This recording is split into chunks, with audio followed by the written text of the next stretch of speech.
Hi Virgo, welcome to Higher Source Tarot for a tarot reading for all Virgo, Sun, Moon, Rising, and Venus. Thanks to everyone for all the support. I appreciate you all very much. We're always connected. And if you are new here, welcome. I post new readings on Friday, then again on Monday. So if a reading doesn't resonate, just come back in a couple of days. You can watch a new reading. Friday's readings are always a general reading. So today's reading will bring in aspects of money, career, love, and everything in between. Mondays are something different every week. So it could be a detailed Celtic cross style reading, a love reading, a law of attraction tarot card reading. Lots of things going on here. So if you like tarot and you like the channel, I'd love to invite you to subscribe to Higher Source Tarot. All right, what advice do you have for Virgo, Sun, Moon, Rising, and Venus? What does Virgo need to know, please, for the best and highest good of all concerned with Virgo? Messages for Virgo, please. All right. We'll start here with the tarot, and then we'll have the angel answers. You've got the Nine of Cups. I feel like I haven't seen that. I'm going to tell you this. I don't usually do this. We've got the 10 staring up at us, so we're going to take that because it just seems important. The Emperor, the Fool, the 8 of Swords, the 10 of Wands, the Hanged Man, and the Queen of Cups. Well, there's definitely a big transition coming in here, but it's beautiful. We've got 3 major arcana. We have Aries here. We've got water, fire, air, and earth. We've got all the elements coming in for you, Virgo. So I do feel like there's something here. There's going to be a change. I mean, there's a deep desire here. When we have the 9, 10 of cups plus the Fool energy like this, I just feel like this transition is going to be great for you, whatever it is that you've been asking for. And so with there is love here, by the way, and a very stable partner, a committed partner, and somebody who's emotionally available. And I do feel like they're going to really support you. If you've been going through a time, whether it's work or career, like things just haven't been expanding, I do feel like that's going to take a turn too. But with this 9, 10 of cups, the 9 is one of the lottery tickets of the tarot. And so it's wish fulfillment. That 9 of cups is high vibrational energy. The 9 is like you're almost there. The 10 is we've arrived. And so with the 10, you've got an absolute perfection. It's a new cycle. It's brilliant.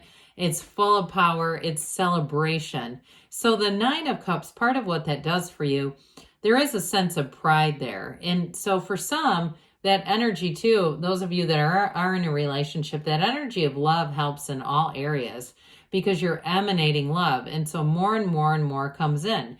And I do feel like this is representative of that relationship, someone who cares deeply for you.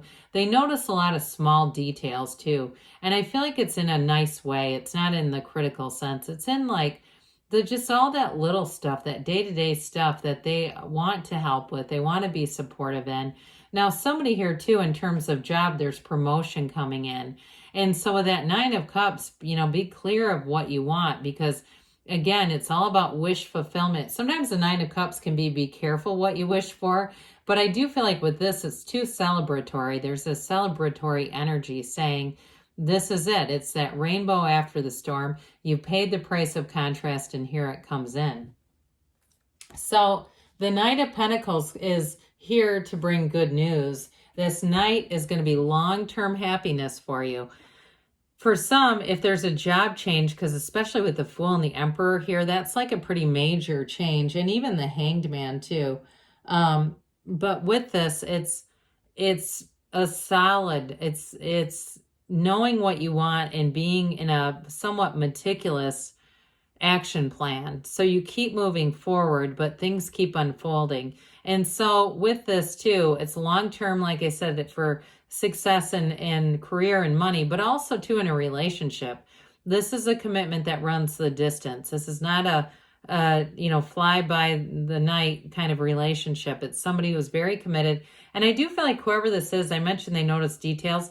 they're they are really a life partner. They're somebody who can commit and they know what they're doing. You know, they're not, I get almost emperor energy off of them. Certainly could be an Aries, but it doesn't have to be. So with the emperor, he's the architect of the universe. The emperor brings in your heart's desires, but it's also a card of discipline. And so I do feel like with this, in terms of work and money, I feel like you've stayed the course, even though there's a restricted energy around you. You may have had to tolerate something for a while, like you stayed in a job just to keep money coming in. But I do feel like you got a big change coming in.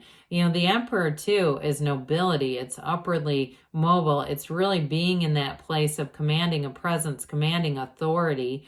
But he's also a life partner. You notice that little trickle of water that comes from the waterfall off the Empress card. And so he and his Empress are always connected. He holds that staff too to represent Venus, because Venus rules his Empress, and what he does for her. And so I do feel like you have someone coming in. I keep hearing this word that they're noble. And it may be too that there's somebody who can be loyal without an expiration date, somebody who's always by your side. I also feel like in work, like I said, it's a promotion, but I do feel like you have a supportive environment around you. And so if there's been difficulties at work in a restricted way, or just not enough of something, there's been lack or a lack consciousness at work, this is where things start to take a turn. And they also get into, there's like an order with this, getting things in order, stability around you. Well, the Fool marks a huge transition at 0, the card of 0. Pure potentiality. This is, you've got it with the Hangman too, the card of the vision quest. And so being in this place where you're ready to move forward, you've released all resistance. There's no fear here. There's no hesitation here. And I do feel like 8 of Swords is actually kind of related to this. There's that catalyst to say, I'm tired of being restricted. I'm doing it. And so with the Fool energy, you take that leap of faith, you move forward. It's the beginner's mind. So anything that you begin in the Fool energy, you're going to be like a sponge. You're going to soak up new information. It's going to be meaningful, but you're also going to make meaningful contributions. And you may find that people have quite an interest in you in this energy, especially with the Hangman being here, because it's a very easygoing energy. People like to be around this. They are attracted to it. You also have that sun. You stand in the sunlight of the spirit, ready to move forward. You're divinely guided and protected in new relationships. There's a wonderful adventurous spirit going on here. So even though this person does seem to be a bit orderly in some ways, I still feel like with this, there's that sense of whimsy and going together throughout the world as life partners, taking on adventures, taking on projects even for somebody, and just feeling like we can do this together. So with the 8 of Swords, 8s are about vibration and rhythm. This one is screeching halt, so we want to steer clear of this. To me, it feels like it's more either in your current situation or in the past, and it's all about letting go of this. There's also, too many people. There's like too many people putting pressure on a situation, and that's part of what keeps you stuck in this kind of energy. And so with this, it's time to let down those loosely hanging bandages or binders or whatever you want to call them. It's like it's all up to you. It's somewhat of a self-imposed prison. So it's time to walk forward, to take that leap of faith, to start a brand new beginning here. And so with the 10 of Wands, you may have put a lot of effort into something. And with the 8 of Swords, it may not have gone very far. But I do feel like with this, you don't give up until you hit that finish line. You keep going no matter what. And so with this, there's sort of a balance between when to let go and when to keep pushing, all right? So for somebody, I do feel like there's going to be a turning point, and it all kind of works together where the push is really leading you into a new door. It's not necessarily continuing on this exact same path. Now, the Hanged Man, I mentioned, is also the card of the Vision Quest, surrender to win. So I do feel like this is important with the 10 of Wands there.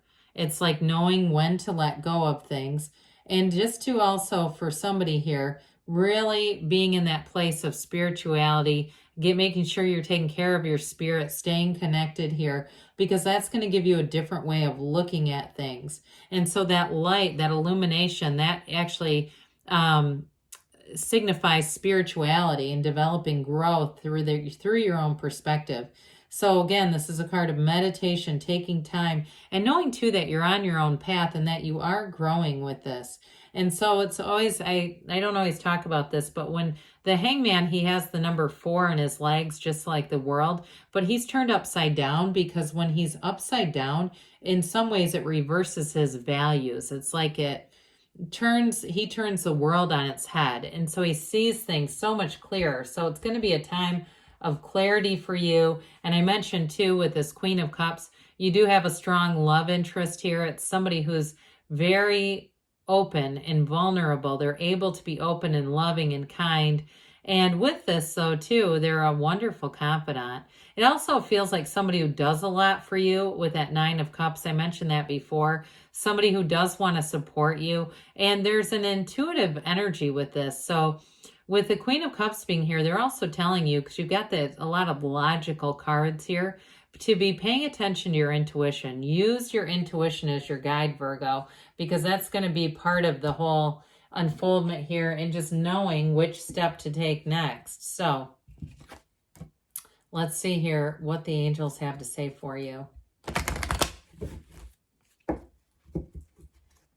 Messages for Virgo. What advice do you have for Virgo, please?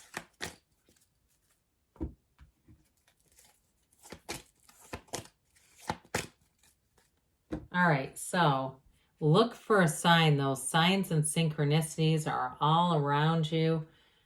Listen to your intuition. So we did touch on that. That's going to be important for you.